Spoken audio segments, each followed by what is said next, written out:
Welcome. This is a chair yoga class. We're gonna go for about an hour. The early part of this class is gonna be appropriate for everyone. The things that happen at the very end might be things that you'll wanna watch first and then consider which elements of those are gonna be the right ones for you. So beginning just in a comfortable seated position, and you can sit all the way back in the chair. If your chair kind of leans back a little bit and it doesn't feel like you're sitting up tall, you can sit a little forward. I just rest my palms on my legs and rest my feet on the floor as best I can. And we're going to close the eyes so that we can center. If that makes you feel sleepy at all, leave your eyes open just a little tiny bit. And just gaze softly out on the floor in front of you. Take a moment and without using your eyes, just notice the environment around you. Notice the temperature on your skin. Notice any sounds or other information. Recognize that outside sounds may come into play. We might get distracted from time to time by lawn mowing or dogs barking or neighbors wandering about. And we'll just allow for those things to happen in the background without really paying a lot of attention, as best we can. And then notice your body. So start with just noticing. I start somewhere, like usually the top of my head, and just kind of travel all the way through. Just notice if any muscles feel tense or sore. If you're holding stress in any part of your body, like the shoulders or your jaw. Allow the body to grow a little heavier in the chair. Arms to grow relaxed. Face to soften.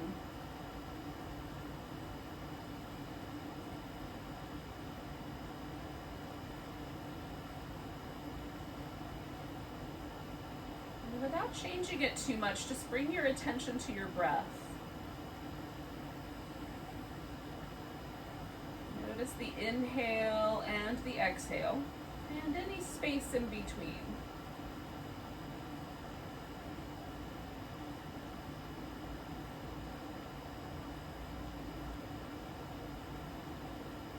Sometimes just the act of noticing the breath makes the breath a little deeper.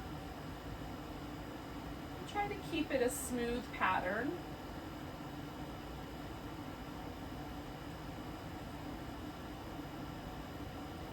Throughout our practice, we're going to try to keep the breath moving in a smooth, rhythmic way, slow and steady.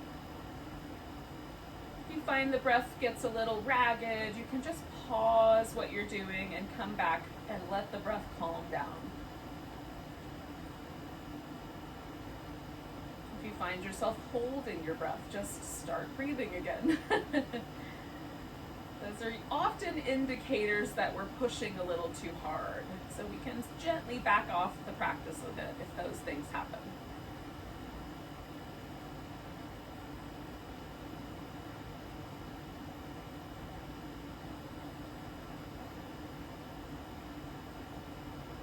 Take 2 more breaths just here, noticing the breath. Letting the mind get a little more quiet.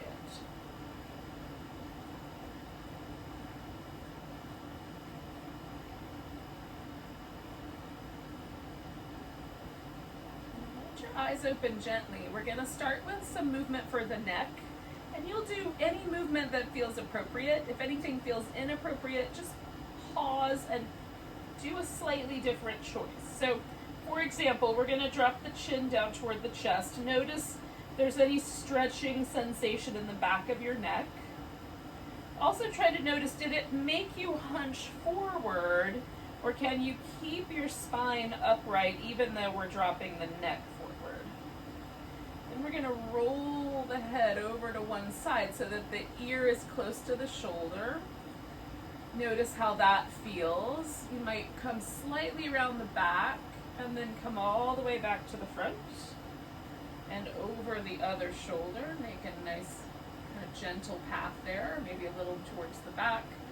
Now, if the side that you're moving towards, so in this case my right side, feels pinchy, you can slightly elevate the head so that you sort of move the head almost like a funnel rather than letting the head fall against the shoulder. So we're going to go back and forth about 4 more times. And again, you can do more of a funnel shape or let your head sort of loll to the side. Notice any movement in the rest of the torso. Try to keep yourself nice and steady.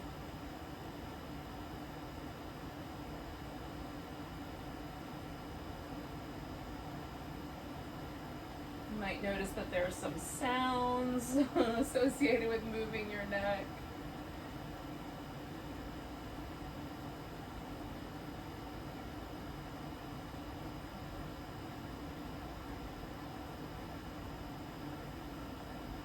So we're going to come back to the center when you're even on both sides. And then bringing the head up, try to find the spot where your chin feels completely level. Keeping the chin level, we're going to turn the head to look over the side or towards the back. Notice the point where your shoulder starts to move to help you. Try to go right to the point before that. Coming back to the center. Turn your head the opposite direction. Notice if the range of motion is any different. Feel that inclination of the shoulder to start to move and pause right before that point. We're just going to do that a couple more times, looking over each shoulder. Noticing the range of motion, noticing the point where the body wants to help that movement go further. And also notice if there's any tenderness in your neck as we go along here. Maybe there are some muscles that are a little sensitive. Coming back to the center when you're even on both sides, we can let the arms dangle. So we're going to lift the shoulders up and let them fall. Lift the shoulders up, let them fall. And we're trying to work from the shoulder blades. So we'll lift that up as high as we can. The arm bones are attached, so they go along for the ride. One more time, kind of hiking those shoulders up and letting them fall.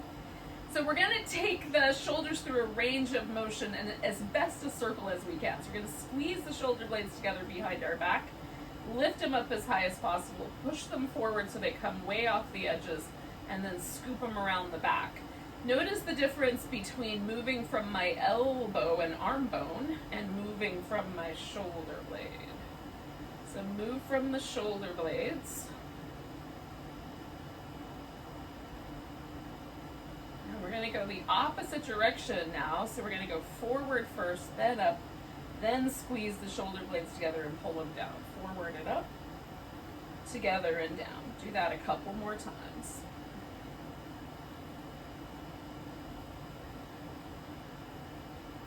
That too? I don't know. I'm gonna do one more. Sometimes I forget to count because I'm so involved with the movement itself. All right, so now we're gonna just do a little bit of movement for our arm. So arms have a range of motion. Sometimes we'll have some injuries to the shoulder, particularly the rotator cuff may inhibit some of your movement. So we're gonna try a big circle. We're gonna go up and around and see if that will work. If there's any pain in any part of this movement, you can limit your range of motion to fit your arm. So as big a circle as your arm is willing to make. We'll go around about 3 more times. 1, 2, 3. Now we're going to go the opposite direction about 5 times.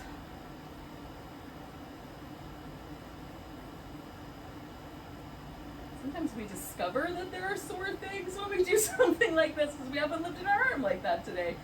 So we're going to start in the middle now and make a circle. And I like to change the direction of my hand, so I'm rotating my arm bone as I make that circle. Then we're going to go the opposite direction.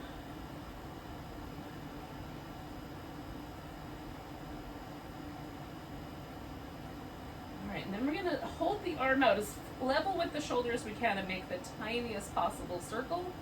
Try to notice the muscles that are responsible for this in your shoulder. Go in the other direction. Ooh, tiny circle, but use the whole arm if you can. And then shake that arm out.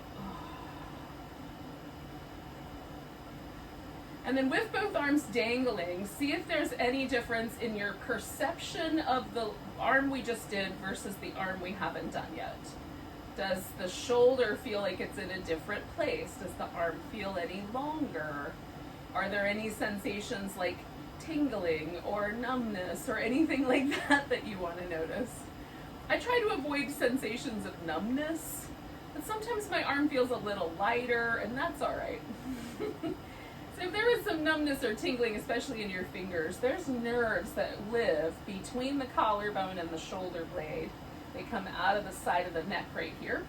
And those can be tricky. So you can change the range of motion with your other arm and see if we do a better job. So let's try the other side. So we're going to do whatever the biggest circle, that makes sense for our plants and arm. Smack in the plants. One more of those in that direction. And then the opposite direction. Oops. I'll turn this way a little bit. Don't encounter the plants. One more of those. Alright, it'll probably be alright with the medium-sized circle. So again, we're going to do a medium-sized circle. And I'm going to move my hand into different positions by rotating at my arm, go in the opposite direction.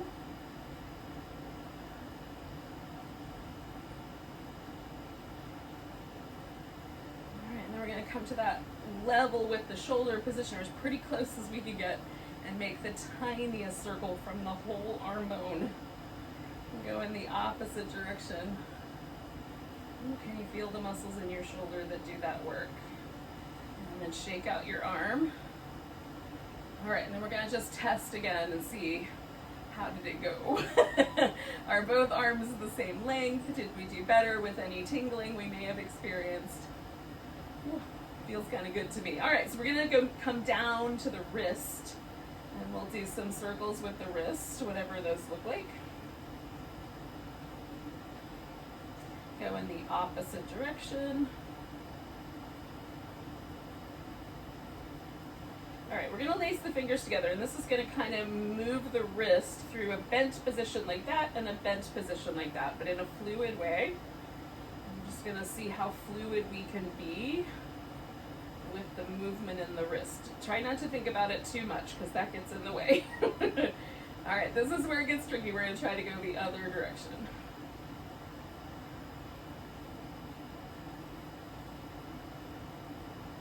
All right, pause, stick your hand out like this. So we've got a stop in the name of love hand. The thumb and the pinky finger I'm going to stretch away from each other as far as I can go. And I'm flexing my hand back to try to make the most narrow angle here. If you want a little bit more help with that, you can certainly pull, but just notice how what we're really after is this pinky and thumb going as far away from each other as possible. Now this causes me to feel a stretch on the bottom of my forearm.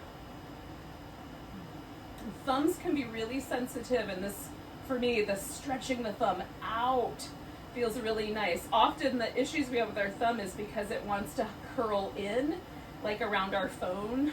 And so pulling the thumb back and stretching it out is very helpful. Now, we're going to let the arm fall, so we have this shape in the wrist, around the wrist.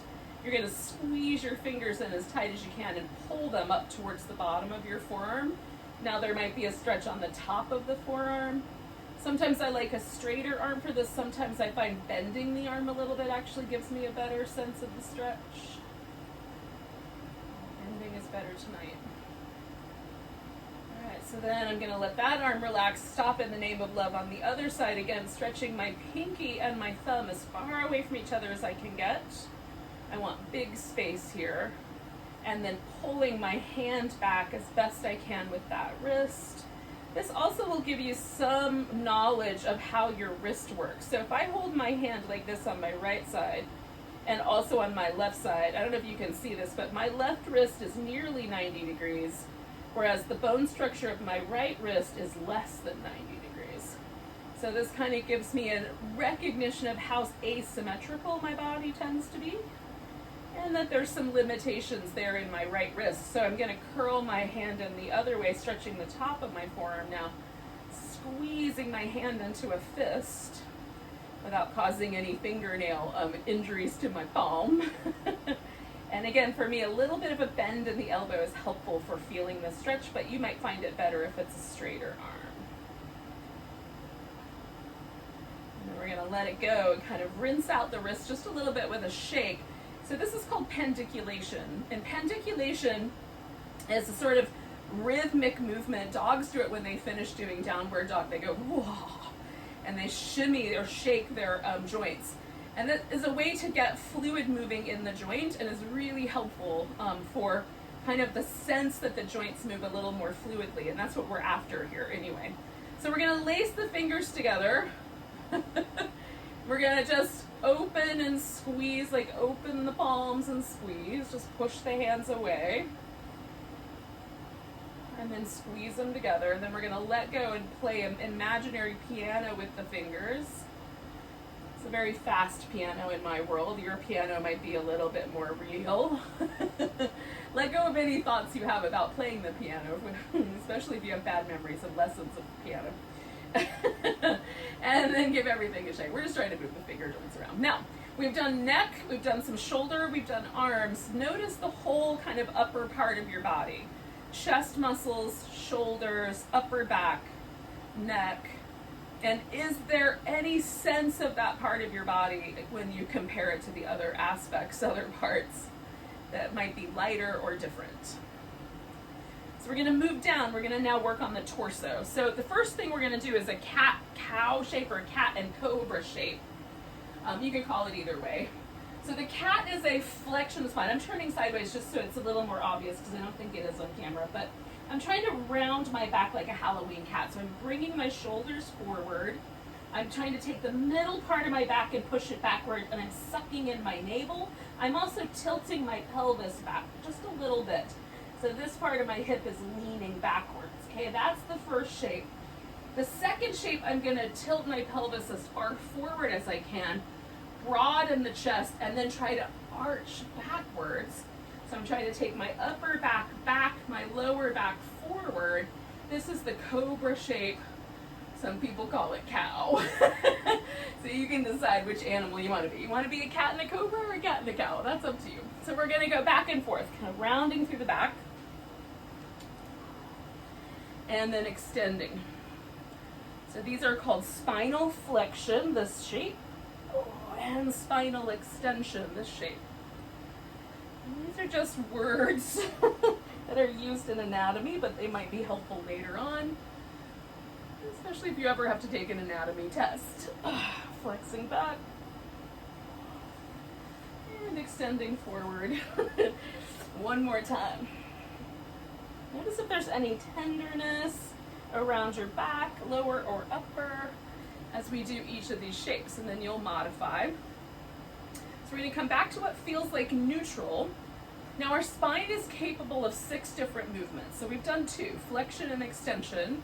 Now we're going to take the legs out a little wide, and we're going to do what's called side flexion. So we're going to bend to the side, and we're trying to get our spine to bend as sideways as we can. So it's almost like a palm tree that's being kind of blown over by the wind. So we'll call this blown palm, going over to one side and then over to the other side.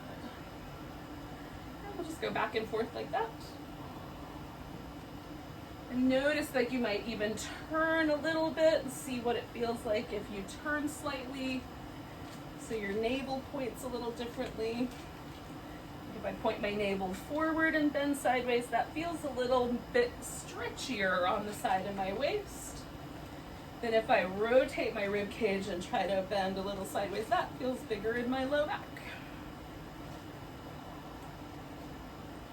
So one more, depending on how you want to do it.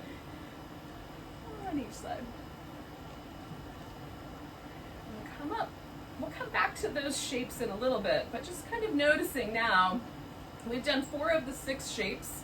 How did each one of them leave our back? Now the last two shapes are rotation to the right and rotation to the left. And we're gonna start these shapes with what I call the washing machine, sort of like the agitator in the washing machine sort of washes backwards and forwards. And again, be mindful of moving from your arms. So that's what this looks like. We're trying to twist from the rib cage. We want the obliques, these muscles on the sides of our waist, to get involved.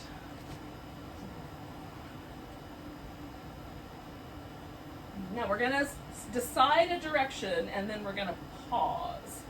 And as soon as I pause, I just want to notice, is my hip lifting to help? I'm going to secure my hips to the chair. I'm going to get a little bit taller, and then just from the ribs, I'm going to see if I can twist a little more, taking a little bit out of it from the neck. There's a tendency for many of us to turn the head really hard to try to get the rest of the body to turn, and our spine is not going to be down for that game. So turn from your ribs, see where that lands us, and then let the head go along for the ride. Nice and easy on that side. One more breath here. And then we'll come around. Let me give myself just a moment. Can you feel how you sort of feel like you're still twisting that direction? So I'm gonna washing machine. This feels easier, this feels more challenging, until they feel the same. And it usually only takes a few seconds. Right now it's pretty even, so I'm gonna twist the other direction. And again, sending my hips down, getting a little taller, twisting from the rib cage, and then noticing how I might overdo it with my head and neck. Just turning that an appropriate amount so it feels like it's part of the whole package. I'm not trying to lead the game.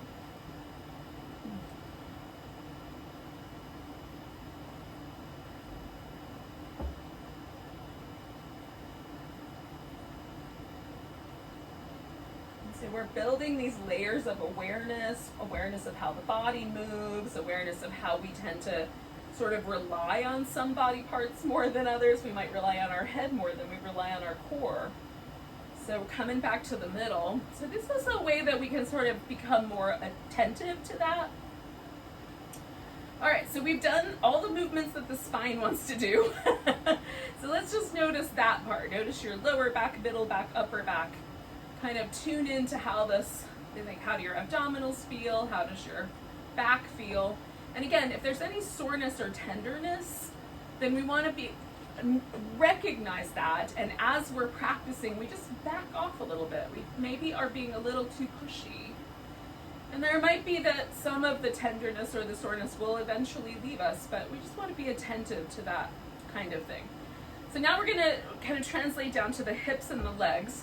We're going to start the hips with a really simple movement. Now, any artificial hips that are bionic or have been replaced, have a limitation in the internal rotation. So this is an internal rotation. I took my thigh bone and rotated it inward. The artificial hips don't have this movement generally built into them. They will go outward, they will go up and down, pretty straightforward and easy. Let's just be mindful of the internal rotation if that's true for you. So we're gonna go back and forth. We're just gonna go in and out. You can go this way, or you can do that, like windshield wipers. Right on, I go in and out. And I'm balanced on my tiptoes here so that there's not a lot of resistance from my feet to this movement. They kind of come along for the ride. So if you're wearing shoes, you might consider that as well. Okay, so having moved my hip those two directions, I may be aware of whether there's any tenderness or soreness in the hip joint itself. If there is, then keep your toes on the ground and work with just one leg at a time. You're just going to keep that movement pattern going as best you can. If it feels okay to do it, you're going to pick that leg all the way up, and we're going to do what's called rock the baby. Now this is generally done with your arms actually wrapped around your legs as if you're holding a baby, but I think that might be a little extreme. But if you're feeling it, you can put your foot into your elbow pit and wrap your other elbow pit around your knee and go back and forth that way as well. So I'm getting movement in my hip joint. There's an external rotation, and then I've got this bend in my knee. Now we're gonna hug the leg in, and see if it goes on top of the thigh easily. And if it does, then we can pause there. Your leg can be more over the center, or it can be closer to the ankle. I like kind of in the middle of my shin generally. If when you sit up tall or even lean back a little, you feel a stretch in this outer part of your hip, that's as far as we're going. But if you don't, then take the pelvis and lean it forward until you do feel something in your outer hip. This is the chair version of the pigeon pose. So we're just checking in, seeing how life is shaken down.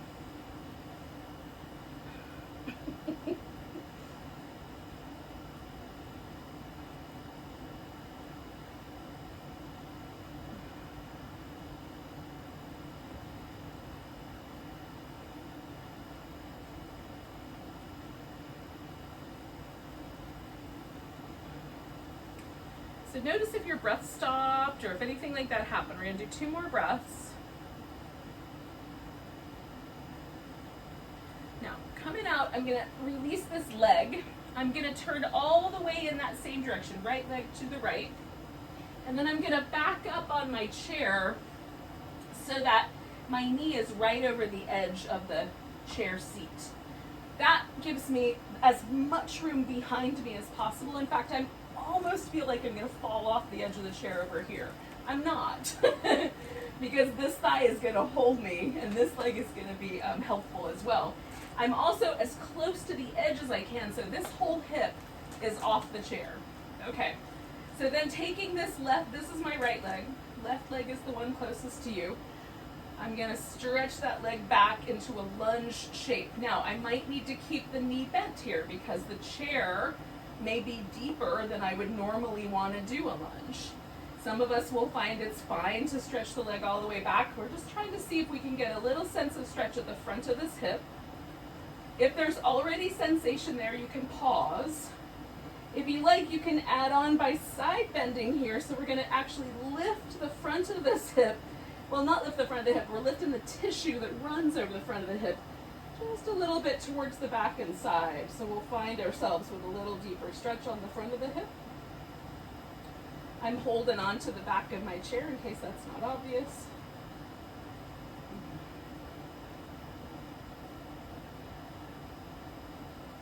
Now coming back to the center, I'm going to bring this leg all the way forward and then turn it out so I've got a 90-degree angle with both my feet on the floor.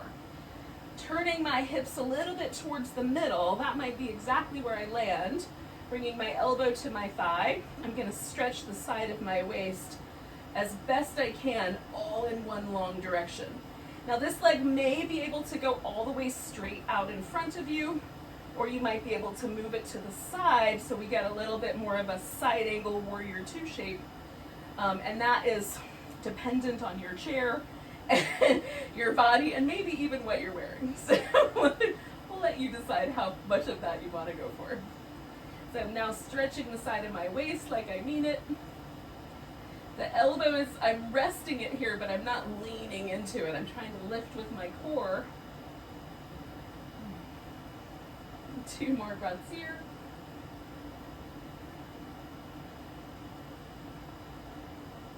Now I'm going to come back and take that warrior 2 shape. Again, this leg might be straight out in front of me or some other shape. Relax the shoulders as best we can. And 1 more breath there. Now I'm going to bring this leg back to the center and then bring this leg all the way around to thigh bend.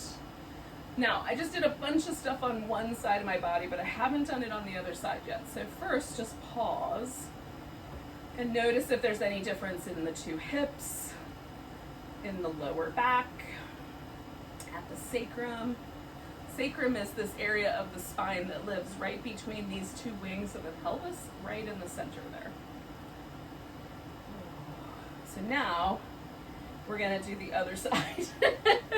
So again, if my hip joint on this other side, in my case the left side, is feeling tender, then I can just do this little back and forth. But if I can go for it, I'm going to do this rock the baby movement.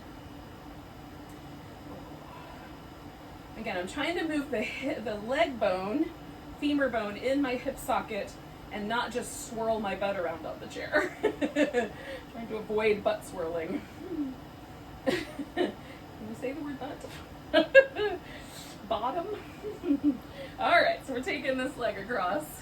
And again, if that's not right, then I can drop it down and just cross it around the shin or around the ankle joint. This feels okay. Sit up tall, lean back even. Try to notice, do I have enough sensation in my outer hip? And if the answer is no, then lean into it. But if the answer is yeah, I feel it, then don't go further. Trying to push further makes the knee joint do the work. We're not here for that. We're trying to get the hip. Nice deep breaths.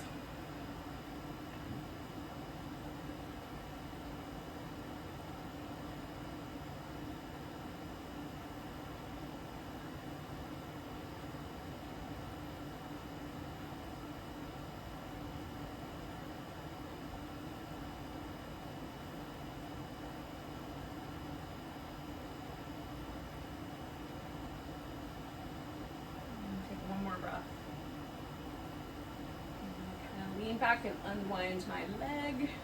That same leg, I'm going in that direction. So left leg moving to the left. Again, I'm going to slide right to the edge so that just this one hip and buttock is hanging on the chair, and my knee is right near the edge. So I've got as much room for this leg to extend back as possible. If I already feel enough stretch there at the front of my hip, and there's no low back pain, then if there's low back pain, bend your knee. If everything feels pretty good, you might also consider leaning a little to the side, or if it just doesn't feel like you can quite reach that stretch, leaning to the side can be helpful. Bend your knee a little more, lean a little to the side. We're trying to hit the front of our hip in a couple of different ways. So we're hitting it more straight on, so that's sort of more reminiscent of our high lunge, our warrior one. And then in just a second, one more breath here, we're going to come towards that warrior two shape. So I'm going to bring this leg forward, open that out, so now my thigh bones make a 90-degree angle with my feet on the ground, or as close as I can get my feet. And then I'm just turning this hip out, letting this leg go with it, and then testing out the options. Do I like that one? What about the leg straight? Do I want to try to bring this leg around? And which direction should my toes point, right? It might depend. Because again, the chair changes things. So alignment that we like when we're standing up may not be the same alignment we like in the chair. And then stretching the front of my body here. This whole front and back.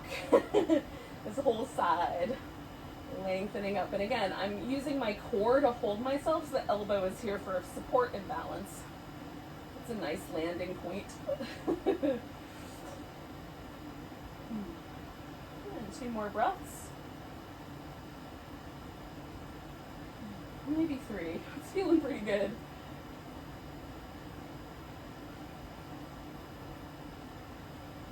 I'm going to come back to that warrior two shape here.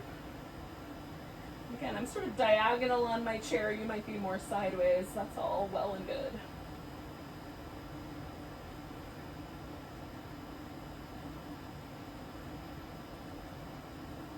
Bring the arms down. I'm going to bring this leg back to the center and swing around to it. All right, now we've done both hips. So let's just see if there is any sense of how that went. And those, we focused more on the front of the hip and the outer hip. We're going to do an inside of the thigh and hip now. So I slide a little bit further back on my chair, take the legs out fairly wide, and then start leaning forward. It's possible that just sitting up with the legs wide is going to be enough fun for your inner thigh. Maybe just leaning forward a little bit is going to be enough. Maybe the elbows to the thighs. Maybe you're going to go so far that your hands touch the floor. We're going to kind of press the knees out a little bit from the center.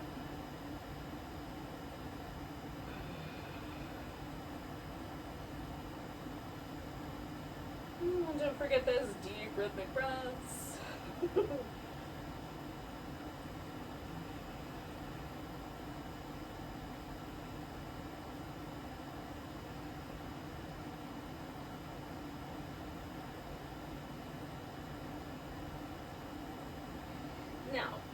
up a bit, I'm gonna grab one leg while I'm down here.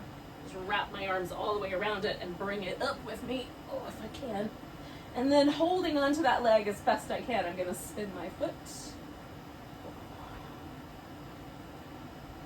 I'm gonna spin it the other direction. See if your ankle joint makes any like little sounds, or if there's any sense that the joint is a little bit sore in any places. And then we're gonna point and flex. Try to spread your toes out while you're at it, at least a little bit.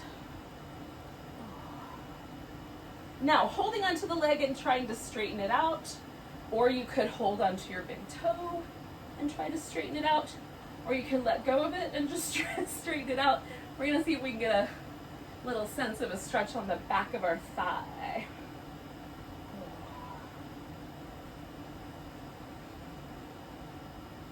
I'm trying to sort of sit myself up a little taller as my leg is longer than my arm. Taking one more breath here. Letting that side go, giving it a little shimmy. And then we'll do the opposite side. All right, spin in the foot in circles.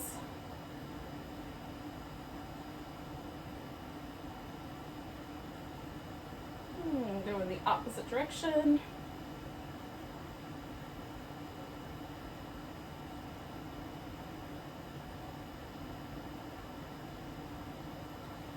Pointing and flexing. I always get tangled up in my pants legs when I hold onto the back of my leg. I think I'm doing all right. I think I'm still dressed. Pointing and flexing. I'm sure you guys will tell me in the comments if I'm not. One more time. All right, so then either just holding and stretching the leg out, grabbing that big toe, or just holding your leg out in front of you as you see fit. Trying to feel that stretch on the back of the leg, the calf, and the hamstrings. Don't forget to breathe.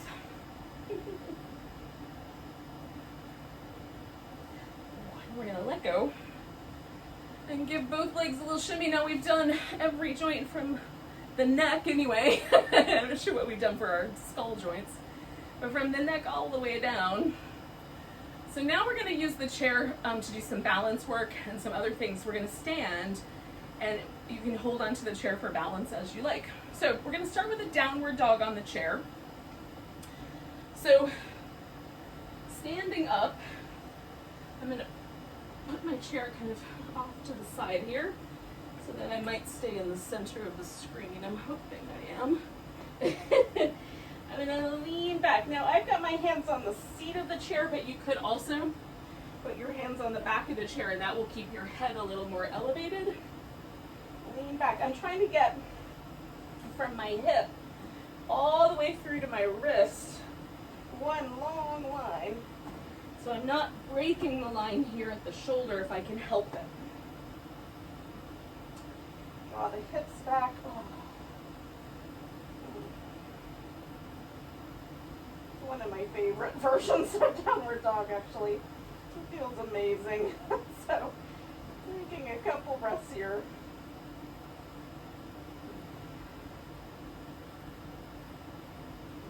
Now we're going to walk a little bit forward until we have, to the degree possible, the shoulder over the wrist. Now, if your wrists are really sensitive, keep your wrist a little more forward, and you can even turn the hands a little to the side. We can hold onto the top of the chair, put the hand on the bottom of the chair, the seat of the chair, or you can hold onto the edges of the chair as you like. So I'm going to take my right leg in the air and then my left arm in the air and stretch between those 2 points. So I've got one hand on the chair and one leg on the floor. Stretching out, balancing there. One more big breath. Bringing those two down, I'm going to switch sides. So I'm going to use my left leg and my right arm. If it's too much with both limbs, hold onto the chair with the arm and just do the leg. Stretch between those 2 points.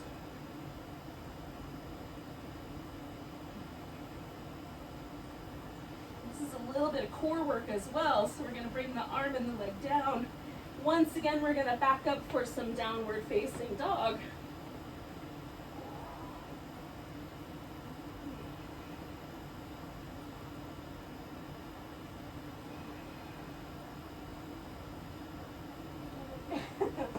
Oh, that's nice. Now we'll stand next to the chair. And we're going to start with a half moon balance. So I can use the top of the chair and then just lift my outside leg and extend. If my hip joint feels like it's willing to do it, then bending here at the hip, I might put my hand on the base of the chair, the seat of the chair, try lifting my leg and stretching out. So I'm balancing with one hand and one leg, but now on the same side.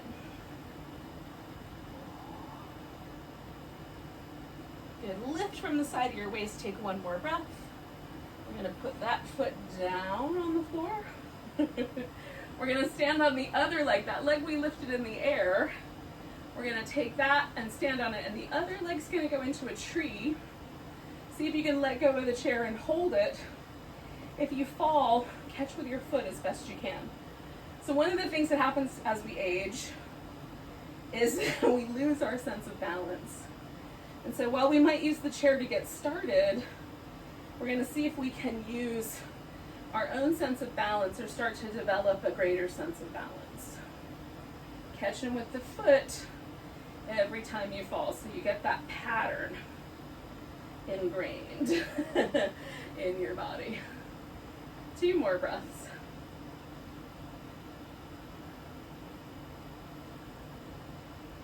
When you're ready, you can put your foot down. Now we're going to go to the opposite side, so I'm just going to bring my chair this way because I have limited space. This may not be a consideration for you. We're going to start with that half moon balance. Again, I might start with my hand on the back of the chair, or maybe I come in and lift from the seat of the chair. Nice big lift from the side waist.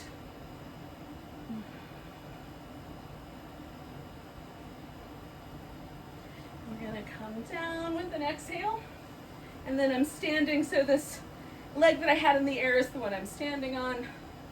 The other leg is going to make my tree pose. I'm going to try to find the balance, and if I fall, I'm going to catch with my foot.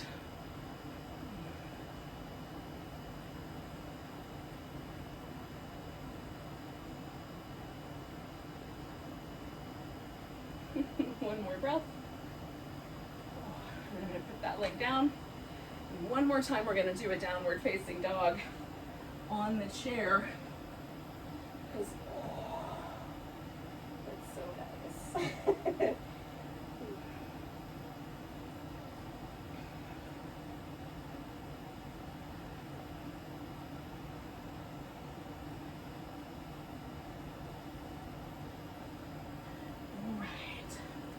So when you're ready, we're going to come back to a seat.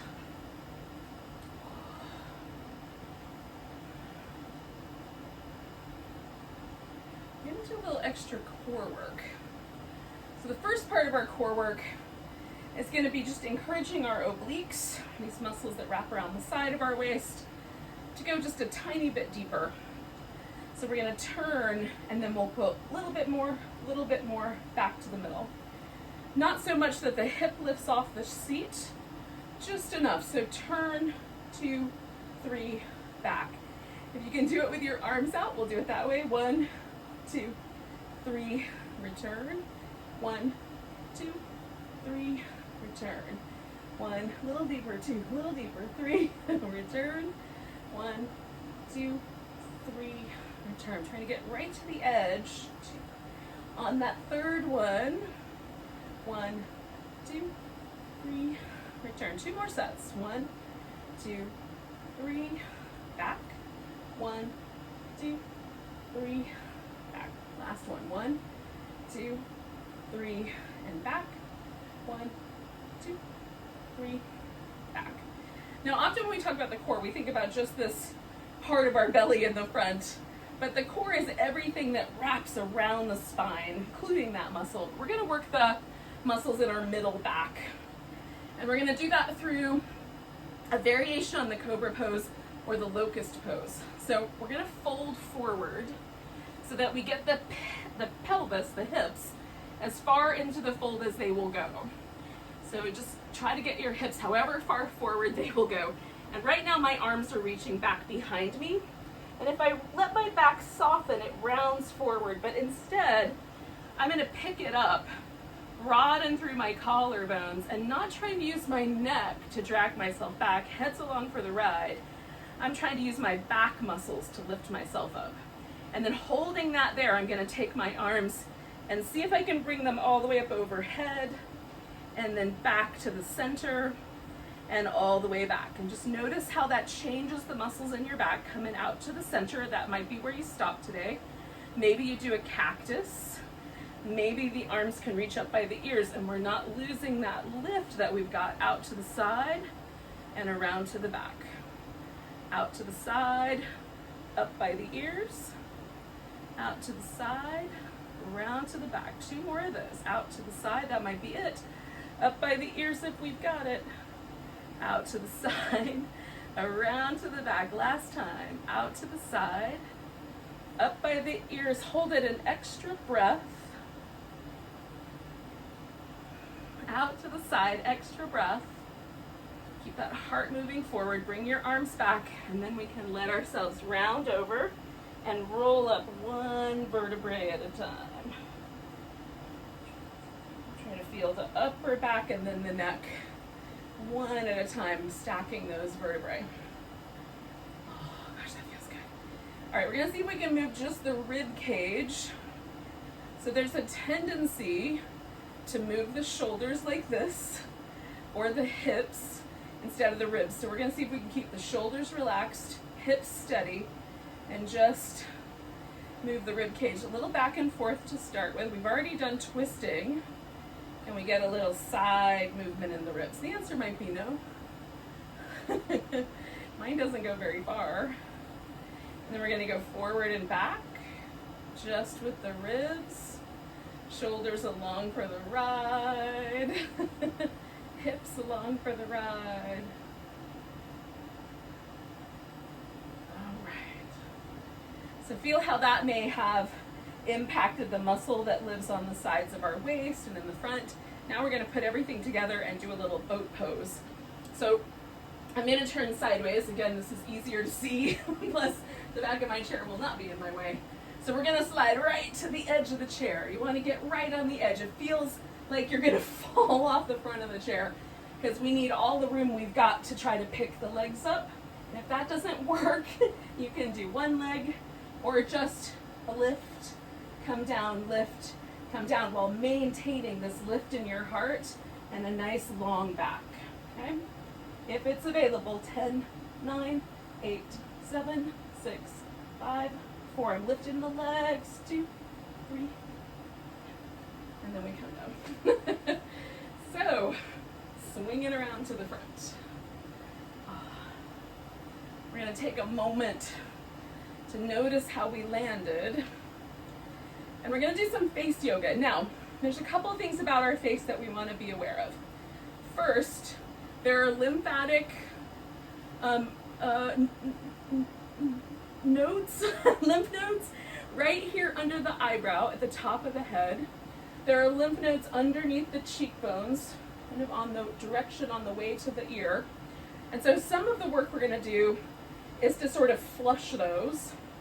And then there's a lymphatic path, little tubes, for lack of a better word, that come down the side of our head right there in front of our ear and kind of land or wind up in these nodes that live under the collarbone. So we're gonna trace this path. So I use my ring fingers because they're not as pushy. Index fingers, if that's the only finger you can work with, go for it. But otherwise, see if you can use a softer one. We're gonna start right where the 2 eyebrows meet and just gently kind of move across the eyebrow with a really gentle pressure. It's like the same amount of pressure you would like, is this peach ripe enough to eat? Like super gentle. don't want to accidentally bruise the peach, man. Or pear, whatever you're checking out. Apricot. Okay, so I'm going to do one more of those. Okay, and then I'm going to do the same thing, but up from across the bottom of my cheekbone. Now it's a little easier on the eyebrow. The skin is a little smoother. There's a little more bone there. This is a little denser tissue. So just with kindness, kind of trace right underneath your cheekbone and up toward your ear.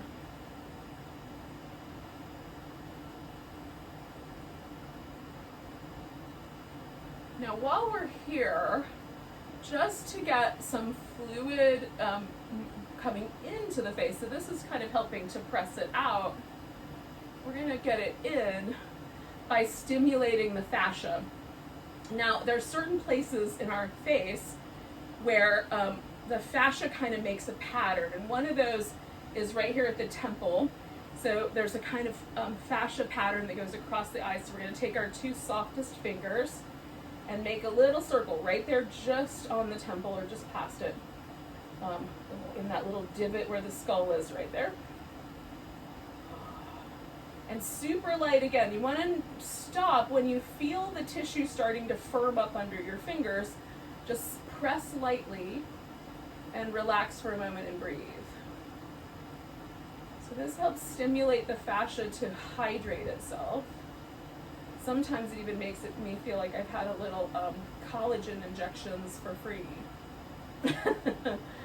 So we're going to come down right where the cheekbone comes to the ear. That's right in front of the ear. That's another spot. So we're going to do a little massage right there, a little circle. And again, when I first start doing this, it's really easy. And then as I do it, the skin gets firmer and firmer. That's the fascia kind of building up underneath it. We're sort of tugging the fibers. And then we're just going to press lightly. Sometimes I can feel this on the top of my upper lip. A little like lifty tingliness. In a good way. Alright, so now we're going to trace this pathway down, and it's almost like we're sweeping. So we're going to use our fingers like a little broom, and we're going to sweep down. When we get to the collarbones, we're going to do a little tap. Sweep, sweep, sweep, sweep, sweep. Tap. Sweep. Tap. And this is just for the lymphatic system, just getting that moving. Now sometimes if I wake up and my face is really puffy, this little face yoga will help kind of move fluid in my face and make it feel a little less puffy. If you like the way it feels, you can do it as a meditation or as a kind of massage for yourself. So we're just going to pause here for just a moment and notice how it feels. And this might be the place where you end the practice. What we're going to do after this is we're going to use the chair to do some inversions. That means we're going to get our legs and potentially our hips higher than our heart and our head.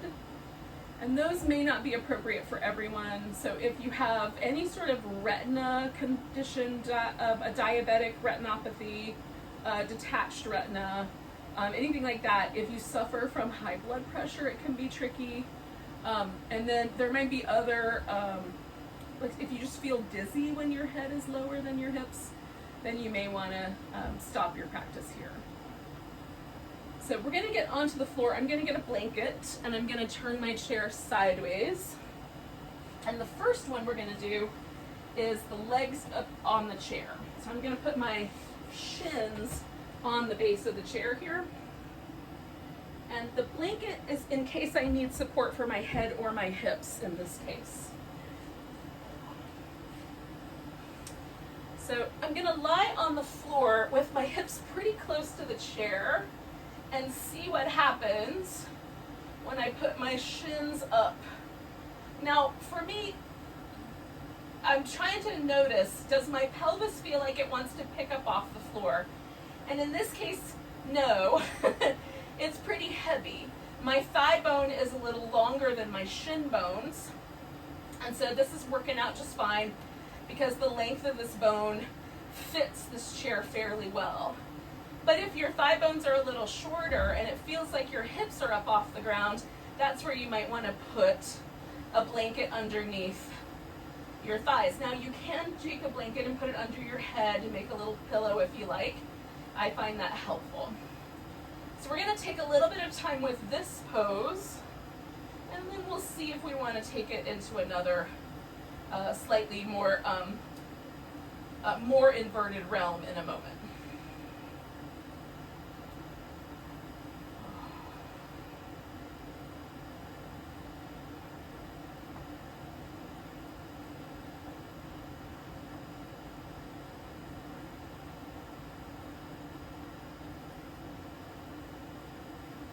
Just for a moment, pausing with the legs kind of up on the chair, and depending on the kind of chair you have, your feet might even rest a little higher up on the back of the chair. Mine are just fine right there on the seat. Just perfect.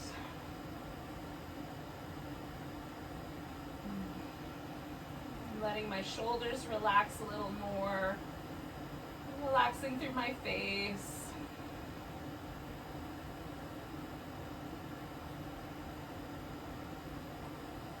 Now, putting the legs up like this helps the lymph in the legs kind of get moving. We don't necessarily go upside down very often.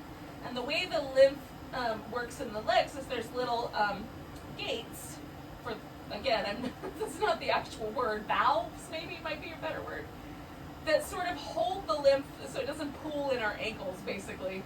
And so when we turn upside down, those are, the lymphatic system is able to drain down towards the bigger lymph nodes that live in our hips and other places, and not just the ones in the legs. So there's a little benefit lymphatically to having the legs up. Some people might notice a little less like puffiness around their feet or ankles. It's not the only answer. You can certainly do other things to get your lymph moving in your legs, but it is an answer. Some of the studies done in India on inversions in general have indicated that doing inverted practice, where at least the legs are higher than the heart, helps lower the amount of stress hormone that's in the bloodstream. Now, that's an interesting, there were several studies done. Doesn't seem to matter which inversion you do. But notice for yourself if that sort of benefit exists. Do you feel a little calmer, a little more relaxed when you do an inverted practice, an inverted posture? The answer might be no. The way that they tested it is they swabbed people's cheeks, tested for stress hormone in the saliva, did inversions, swabbed them again, and a large percentage of the people tested seemed to respond. Now, it's hard to narrow down which mechanism is the reason. Maybe they were less stressed because of the yoga practice all by itself. Maybe it was the inverted postures. Who knows? But that was the indication. I always try to take scientific studies with like a little grain of salt, but I'm curious about it, so it makes me check it out. Now you can stay with a practice like this. Another option is to elevate the hips higher than the heart. So it's not just the legs. Now, when it's just the legs and the hips and the heart and the head are held at the same level, this is a partial inversion. If I want to create a full inversion, then I'm going to try to get my hips and my heart higher than my head. Now, I'm going to do that in a really mild way by using a blanket. So I'm going to fold this blanket such that it creates a little, couple of inches, and I'm going to put this underneath my hips. Now, be mindful of your neck as you lift your hips, because, I also got a hamstring cramp doing that. Hold on. Okay.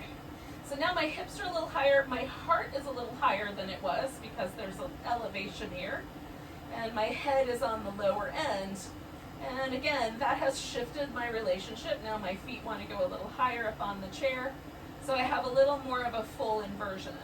Now this chair doesn't work for me in this way, but you can also put your hips on this edge of the chair seat. For my torso is too short for that. I've tried it in this chair and it doesn't work, but you can hold on to the legs of the chair with your hands And elevate your hips and prop them up on the edge of your chair if it's low enough, or the biomechanics work. And that's another way to get yourself in what's basically a supported shoulder stand using the chair. So if you want to give that a whirl, you certainly can try it again. Be mindful of the pressure on your neck. It can be quite a lot on the little vertebrae that lives right above the ribs. C7. And err on the side of appropriate rather than inappropriate for your body and current health conditions.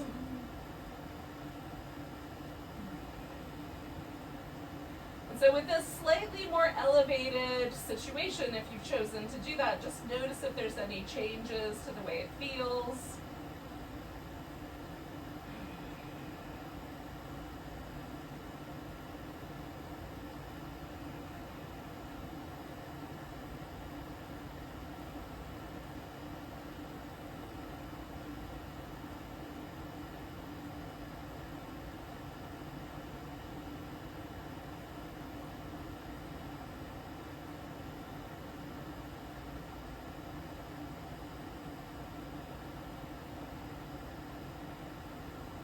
Stay for about 5 more breaths.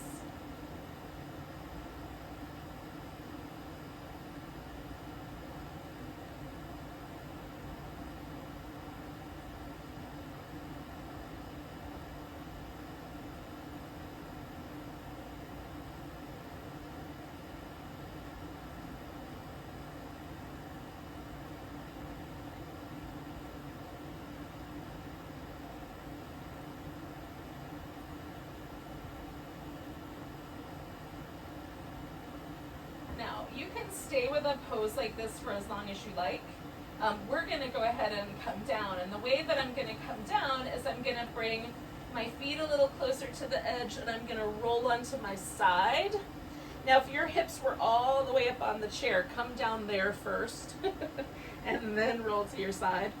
And I'm going to hang out here for just a few moments. Anytime you've done an inversion, give yourself at least 30 seconds, even as much as a minute, laying on your side to allow your blood pressure to shift back to normal, because it can lower the blood pressure since the legs now don't have to fight gravity to get the blood back to the heart. The heart can shift its rhythm or its pressure accordingly so we don't flood the brain